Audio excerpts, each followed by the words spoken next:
постига една голяма консолидация между хората, които занимават с хора с увреждане, техните организации. Просто се разбра, че не може да се върви по този път, по пътя на генералните схеми. За малко ще прекъсна разговора и ще продължим, но първо нека да видим наистина с една лична история на една жена с увреждания, от какво се нуждаят тези хора. Те са около 10% от населението, но точни данни липсват. Петя Стефанова се срещна с една жена, чиято най-голяма мечта е да управлява живота си сама, без да бъде ограничавана от средата. За Ваня празниците са време за размисъл. Цяла България си изнесла. Много обичам да пътувам, много обичам да съм някъде на зелено, на открито, на природа. И така, такива често се сблъскам точно с ограниченията на средата. Пръснали са се и приятелите й извън София и личната й асистентка, която й помага да се придвижва срещу заплащане от 4 лева на час. Днес Ваня ще протестира срещу невъзможността да се чувства нормален човек. Когато тръгнем, примерно с моите приятели някъде да пием по бира, това е голямо предизвикателство за нас, защото няма едно място, в което, т.е. много са единици местата, в които ти да можеш да влезеш спокойно, без да се молиш за помощ. Слава Богу, тези, които са ми приятели, за тях това не е пречка да се срещам. Общо взето сядаме и мислим заедно къде да отидем и не ми се е случило и дано не ми се случи и да кажат, ами сори сега, нали, ти не можеш да дойдеш с нас и ние отиваме еди къде си и ти другия път, нали. Общо взето или ме носят по стълби, или отиваме там, където мога и аз да отида. Вече трета седмица жената в количка има и друг проблем. Помощният асансьор към метрото, монтиран на един от най-оживените столични булеварди, е излязъл от строя и няма кой да го поправи. Много ми е неприятно, когато тръгвайки с някакъв план за деня към метрото, което вече, слава Богу, има асансьори, макар и от едната страна, и се оказва, че асансьора не работи. Там нататък целият ти ден се вгорчава. Една от причините Варна да бъде сочена за най-добър град за живеене е достъпната градска среда.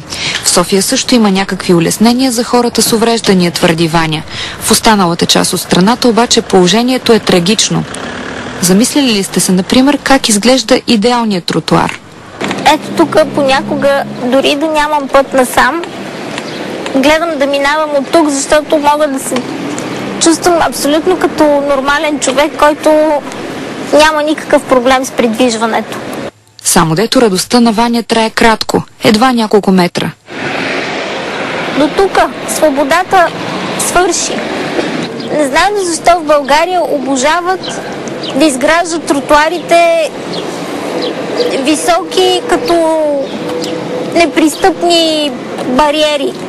Навсякъде по цял свят бордюрите са изключително ниски и лесни за преодоляване. Извън архитектурните решения, огромен проблем са и паркираните върху тротуара коли. По платното прелитат изнервени шофьори, които не си сигурен доколко ще те опазят. Ти с количката трябва да прелетиш, да имаш перка, за да минеш. Аз мисля, че не съм, знам ли, агресивен човек, но тази ситуация буквално ме докарва до някакви форми на агресия. Буквално ми идва да му спукам гумите на този или да му залепа на предното стъкло любезна бележка. Мечтата на Ваня е да се промени мнението за хората с увреждания. Тези хора не са хора, които трябва да бъдат съжалявани. Те не са само обект на социално-медицинска грижа. Това сме... Аз също пия бира, влюбвам се, разлюбвам се. Много бих искала да отида на Депеш Мод сега, ама не знам дали ще стане. Много ми е мечта. Продължаваме да се разхождаме. За тази сутрин Петя Стефанова. И да не забравяме, че всеки може да бъде на мястото на Ваня в един момент от живота си.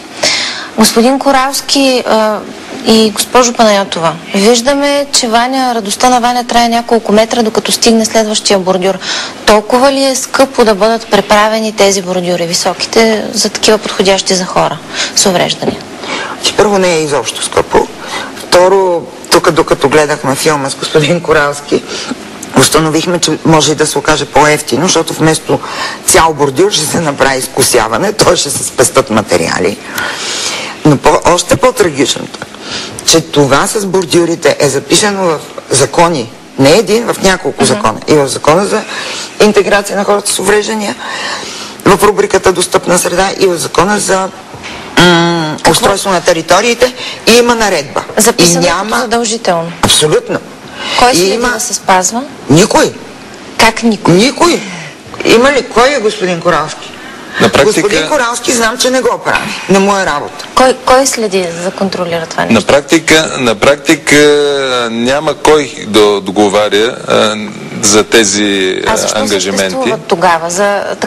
За параван? Ами това е проблем. Между другото, уникалното е, че това се оказва един европейски проблем. Преди 2 седмици или малко...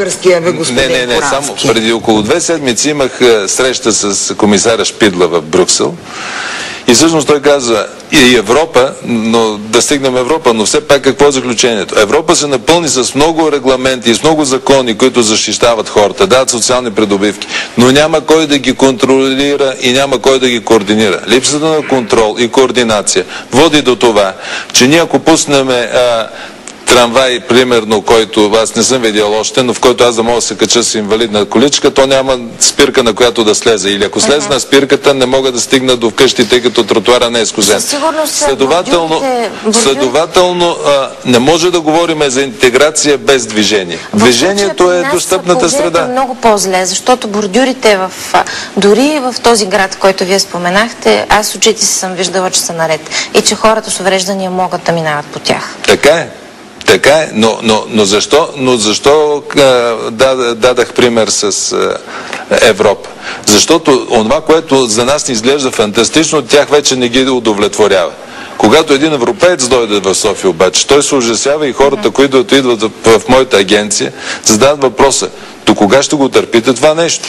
И потърпите, предполагам, че не само държавата, а и хората с увреждания, тъй като те са основните потърпевши, но не само те. И ще ви помоля да ми отговорите кратко.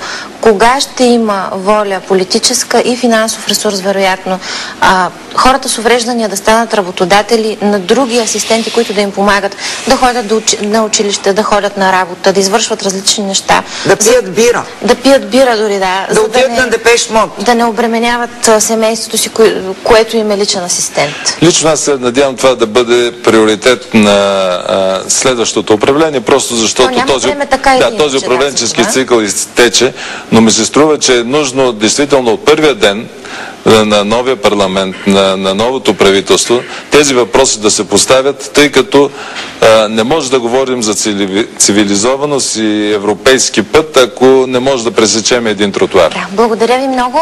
Надяваме се някой да е слушал този разговор и това да не са само празни приказки и наистина защо не първия ден да направим нещо за хората с увреждания, тези, на които трябва да помогнем наистина. Това е от нас. Разговорите в студиото ни продължават.